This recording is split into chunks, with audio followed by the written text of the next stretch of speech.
আসসালামু আলাইকুম প্রিয় দর্শক, আমরা সবাই জুলাই অভ্যুত্থানের জন্য গর্ব করি এবং আমরা বলি এটা আমাদের একটা বড় কাজ। এবং এই অভ্যুত্থান, এই গণ আন্দোলন করতে গিয়ে যারা নিহত হয়েছেন, যারা আহত হয়েছেন, তাদের তালিকা করতে না পারাটা, যথাযথ তালিকা করতে না পারাটা আমি বিভিন্ন সময় বলেছি, এটা হলো এই সরকারের একটা বড় ব্যর্থতা। তারপরও কিছু লোক আহত হিসাবে নিজেদের নাম অন্তর্ভুক্ত করেছেন, নিজেরা এসে করেছেন, আবার কিছু নাম শহীদ হিসেবেও কিন্তু অন্তর্ভুক্ত হয়েছে। এখন এতদিন পরে এসে দেখা যাচ্ছে এখানে প্রচুর ভুলভ্রান্তি আছে। যিনি এই জুলাই গণ অভ্যুত্থানে শহীদ হননি, অন্য কোনো সময় অন্য কোনো ঘটনায় মারা গেছেন, কেউ সড়ক দুর্ঘটনায় মারা গেছেন, কেউ ছিনতাই করতে যেয়ে গণপিটুনিতে মারা গেছেন, কেউ আবার নিজেই অস্ত্র লুট করে ফেরার সময় নিজের অস্ত্রে গুলিতে লেগে রক্তক্ষরণে মারা গেছেন, এরকম অনেক ঘটনা। তাদের নামও কিন্তু শহীদ হিসাবে, জুলাই অভ্যুত্থানের শহীদ হিসাবে তালিকার নাম অন্তর্ভুক্ত হয়েছে। আবার যারা আহত হয়েছেন পারিবারিক শত্রুতার কারণে অথবা 5ই আগস্টের পরে আহত হয়েছেন, তাদেরও অনেকের নাম এই তালিকায় ঢুকে গেছে। এটা কেন ঘটলো, কিভাবে ঘটলো, এবং এই যে অভিযোগগুলো ঢুকে গেছে কথাটা আমি বললাম, এটা আমি পেলাম কোথায়? এ সংক্রান্ত একটা প্রতিবেদন আজকে আমি পেলাম। এটা একটা অনলাইন পত্রিকা বাংলা নিউজ, তারা করেছে এবং রিপোর্টার ছিল রেজাউল করিম রাজা, উনি এটা সিনিয়র করেসপন্ডেন্ট। এই রিপোর্টারকে আমি ধন্যবাদ জানাচ্ছি যে উনি একটা অত্যন্ত গুরুত্বপূর্ণ নিউজ ব্রেক করেছেন। এবং এই নিউজটাতে আমি দেখতে পাচ্ছি বেশ কিছু ঘটনাও উনি কিন্তু এখানে বর্ণনা করেছেন। যেমন ধরা যায়, আমি দু একটা ঘটনা আপনাদেরকে পড়ে শোনাই। যেমন ধরা যাক, উত্তরা 5 নম্বর সেক্টরের মোহাম্মদ ইলিয়াস হোসেন হিরণ, তার বাড়িতে গত বছরের 7 আগস্টে পূর্ব শত্রুতার জেরে কিছু লোক হামলা করে। সেই হামলায় তিনি আহত হন। পরে মেডিকেল ডকুমেন্টস জালিয়াতির মাধ্যমে নিজেকে জুলাই যোদ্ধা হিসেবে তালিকাভুক্ত করেন এবং সরকারের কাছ থেকে 2 লাখ টাকার চেকও নিয়ে যান। মানে ভদ্রলোক আহত হয়েছে 7 তারিখে, মানে 5 আগস্টের পরে। সেই লোক ওই তার যে চিকিৎসার কাগজপত্র দেখিয়ে অলরেডি তালিকাভুক্ত হয়েছে এবং সরকারের কাছ থেকে 2 লাখ টাকাও নিয়ে চলে গেছে। এরকম আরেক লোক মোহাম্মদপুরের জাফরাবাদের মোহাম্মদ লিটন, সে করেছে কি 14 জুলাই সে রাজু ভাস্কর্যের সামনে আন্দোলনে আহত হয়েছে বলে দাবি করে। পরে আবার কখনো বলে ঢাকা বিশ্ববিদ্যালয়ের বিজয় 71 হলের সামনে আহত হয়েছে। প্রকৃতপক্ষে তিনি জুলাই বিপ্লবে আহত হননি। তিনিও প্রতারণা করে কিন্তু নিজের নাম এই তালিকায় লিখিয়েছেন এবং 1 লাখ টাকা নিয়ে নিছেন। আবার ধরেন নোয়াখালী এলাকার চাটখিলে মোহাম্মদ হাবিবুর রহমানের ছেলে মোহাম্মদ ইমতিয়াজ হোসেন, তিনি একটি কুরিয়ার সার্ভিসের কর্মী ছিলেন। 5 আগস্ট সরকারের পতন হলে তিনি চাটখিল থানা লুট করতে গিয়ে একটি অস্ত্র নিয়ে পালিয়ে যান। পরে পথে অসাবধানতায় লুট করা অস্ত্র দিয়ে নিজের পায়ে গুলিবিদ্ধ হন। এরপর অতিরিক্ত রক্তক্ষরণে তার মৃত্যু হয়। তিনিও জুলাই অভ্যুত্থানের শহীদের নামের তালিকায় নিজের নাম, মানে তার নাম বসিয়ে দেওয়া হয়েছে। তার আত্মীয় স্বজনরা এই কাজটা করেছেন। একই রকম ডেমরার বহিরটেঙ্গা এলাকার মোহাম্মদ সেকান্দর আলীর ছেলে আবু সাইদ গত বছরের 9 আগস্ট, মানে 5 আগস্টের 4 দিন পরে 9 আগস্ট শুক্রবার এলাকায় চাঁদাবাজি করতে গিয়ে গণপিটুনিতে নিহত হন। শহীদের নামের তালিকায় আবু সাইদও যুক্ত হয়েছেন, মানে তার পরিবার টাকা পয়সা পাবে। এরকম কিন্তু অনেক ঘটনা ঘটেছে। যেমন যাত্রাবাড়িতে 13 আগস্ট, মানে ওই ঘটনারও 8 দিন পরে পরাটা আনতে গিয়ে মোটরসাইকেল দুর্ঘটনায় মারা যান হলো বিজয় নামে এক লোক, তার নামও এই শহীদের তালিকায় আছে। তো এরকম আরও অনেক, এই ফিরিস্তিতে থেকে অনেক বড় হয়ে যাবে। এই যে এত লোকের নামগুলি আছে, এগুলি কিভাবে ঢুকলো, কেন ঢুকতে পারলো?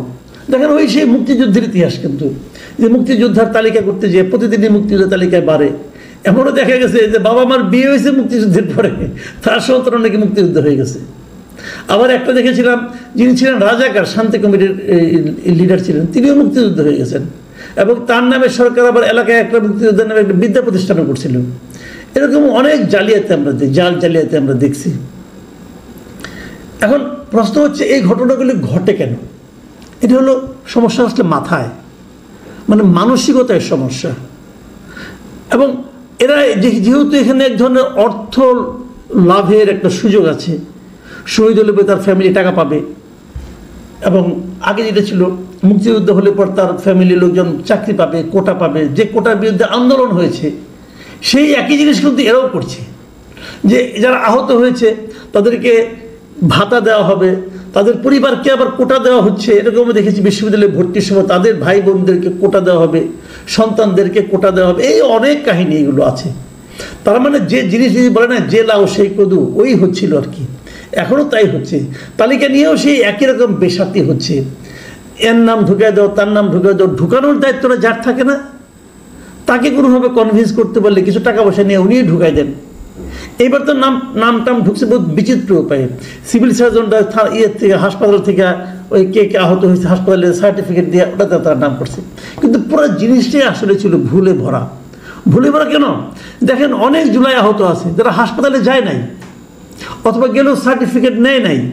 তারা তো মনে করছে সার্টিফিকেট নিয়ে তারা আবার কোন বিপদে পড়ি, আপাতত জানটা তো বাঁচাই। তো আসলে অনেকগুলি কারণে কিন্তু এগুলো ঘটেছে। আমার প্রশ্নটা অন্য জায়গায়। এই ধরনের ঘটনা ঘটবে, প্রকৃত লোককে আপনি খুঁজেও পাবেন না। অনেকে হয়তো হাসপাতালেও যায় নাই, বাসায় চিকিৎসা করছে, অথবা হাসপাতালে গেলেও ডাক্তারের চিকিৎসা করেছে, প্রাইভেট হাসপাতালে গেছে, এরকম অনেক ঘটনা কিন্তু আছে। প্রশ্ন হচ্ছে, এটা ঘটে কেন? লাভটা কি? আমাদের এখানে হয় কি, এই যে বলছিলাম আমরা কোটা, যে যদি একবার আমি জুলাই আহত হিসেবে নিজের নামটাকে লিপিবদ্ধ করাতে পারি, তখন কিন্তু এলাকায় আমার ভাবসাবই আলাদা হয়ে যায়। আমি হয়তো কোথাও ছিনতাই করতে যে পিটুনি খেয়েছি, অথবা কেউ একটা গুলি টুলি আমার শরীরে লেগে গেছে, পুলিশের গুলি লাগছে, কে জানে কীভাবে কী হয়েছে, আমি ওটা দেখি এখন কিন্তু এলাকায় একদম কেউ কাটা হয়ে যাব। এই যে কেউ কাটা হওয়ার যদি ব্যবস্থাটা না থাকতো, অর্থনৈতিক সুযোগ সুবিধা পাওয়ার যদি ব্যবস্থা না থাকতো, সামাজিক মর্যাদা বৃদ্ধির যদি সুযোগ সুবিধা না থাকতো, কেউ কিন্তু এই তালিকায় নাম ঢুকানোর জন্য এরকম করতো না। তারপরও তালিকা তো করা দরকার। তালিকা করার অনেকগুলি সঠিক পদ্ধতি আছে, সরকার জানে না তা না, সরকারের ম্যান পাওয়ারও আছে, কিন্তু সরকার এই কাজটাতে সেভাবে গুরুত্ব দেয়নি। গুরুত্ব দেয় নাই বলে এগুলি হয়েছে। এখন আপনি বলবেন সরকার কেন গুরুত্ব দিল না? সরকার গুরুত্ব দেয়নি এই কারণে যে এই যে সরকারটা হয়েছে, এই সরকারটার সঙ্গে আসলে জুলাই আন্দোলনের, জুলাই বিপ্লব বলেন, জুলাই গণ অভ্যুত্থান বলেন, যাই বলেন, যে নামেই অভিহিত করেন না কেন, এর সঙ্গে এই সরকারের যারা উপদেষ্টা ছিল তাদের 80% লোকের কোনো সম্পর্ক ছিল না। মানসিক, শারীরিক, বুদ্ধিভিত্তিক কোনো সম্পর্ক ছিল না। তারা হঠাৎ করে চান্সে উপদেষ্টা হয়ে গেছে। তারা কোনোদিন মাঠেও ছিল না, কোনোদিন একটা বিবৃতি দিয়েও এদের পক্ষে তারা নামেনি, কিন্তু তারা এখন উপদেষ্টা। এই যে লোকটা যাকে দায়িত্ব দেয়, যে মন্ত্রণালয়ের অধীনে মূলত দায়িত্বটা দেওয়া হয়েছিল স্বাস্থ্য মন্ত্রণালয়ের অধীনে, সিভিল সার্জন তালিকাগুলি করবেন, হাসপাতাল থেকে বিভিন্ন জায়গা থেকে তালিকাগুলি আনবেন, মেডিকেল সার্টিফিকেট আনবেন, এটি তারা করবেন। এই নূরজাহান বেগম, ওনার কি এই আন্দোলনের সঙ্গে কোনো ধরনের সম্পৃক্ততা ছিল? উনি উপদেষ্টা হওয়ার আগে এই আন্দোলনে জড়িত সারা দেশের লাখ লাখ কোটি কোটি মানুষের মধ্যে কেউ কি নূরজাহান বেগমের নাম জানতেন? জানতেন না। উনি একজন গৃহবধূ ছিলেন। ডক্টর ইউনূসের ব্যক্তিগতভাবে পরিচিত, তাকে ডক্টর ইউনূস এনে স্বাস্থ্য মন্ত্রণালয়ে বসাই দিয়েছেন। তো ওনাকে দেওয়া হয়েছে তালিকা করার জন্য, হবে হয়নি তো। এটা তো মোটামুটি একটা বেড়েছে, আরও আগামীতে আরও বেরোবে, চিন্তা করেন না, এবং আরও অনেকে যুক্ত হবে এই প্রক্রিয়ায়। প্রথমত, দীর্ঘমেয়াদী অর্থনৈতিক সুযোগ সুবিধা এই সমস্ত তালিকায় যারা অন্তর্ভুক্ত হবে তাদের জন্য থাকাটা উচিত না। যদি থাকেও সেটা প্রথমে ঘোষণা করা উচিত হয় নাই, পরে করতেন, তালিকাটা সম্পন্ন হওয়ার পরে করতেন। দ্বিতীয়ত, সরকারের উচিত ছিল যে খুঁটিনাটি বিচার ব্যবস্থা করার জন্য একাধিক প্রতিষ্ঠানকে দায়িত্ব দেওয়া। একজন লোক সরকারি চাকরি করতে গেলে তার পুলিশ ভেরিফিকেশন হয় না, হয়তো খোঁজখবর তো নেয়, খোঁজখবর নেওয়া কোনো কঠিন ছিল? সরকারের বিভিন্ন প্রতিষ্ঠানকে খোঁজখবর নেওয়ার জন্য লাগাইতে পারতো তারা। ক্রস চেক করতে পারতো। একজনের কাছে তালিকা আনলো, আরেকজনের আর তালিকা দিল, দুটোতে ক্রস চেক করতে পারতো। তা করেনি। আমলাতন্ত্রের উপর নির্ভর করা হয়েছে, প্রশাসনের উপর নির্ভর করা হয়েছে। আমাদের প্রশাসনের চেয়ে করাপ্ট প্রশাসন পৃথিবীতে আর আছে কিনা সন্দেহ। একটা করাপ্ট প্রশাসনকে দায়িত্ব দেওয়া হয়েছিল একটা মহৎ কাজ করার জন্য, ফলে যা হবার তাই হয়েছে। সবচেয়ে বড় কথা হলো এই সরকার এই বিষয়টাকে আসলে তেমন কোনো গুরুত্বই দেয়নি। এই সরকার নিজেদের ধান্দা নিয়েছিল সবাই। তো যারা নাকি নিজেদের অন্য ধান্দা নিয়ে থাকে তারা এই ধরনের বড় কাজ কিভাবে করবে, তাই হয়েছে। আমি খালি ফিনিশিংয়ে এই কথাটাই বলবো যে একটা আন্দোলনের ফসল হিসাবে, আন্দোলনের বেনিফিশিয়ারি হিসাবে যারা সরকারে অধিষ্ঠিত হয়েছেন তাদের তো উচিত ছিল যে সেই আন্দোলনের ইতিহাসটাকে যথাযথভাবে সংরক্ষণ করা।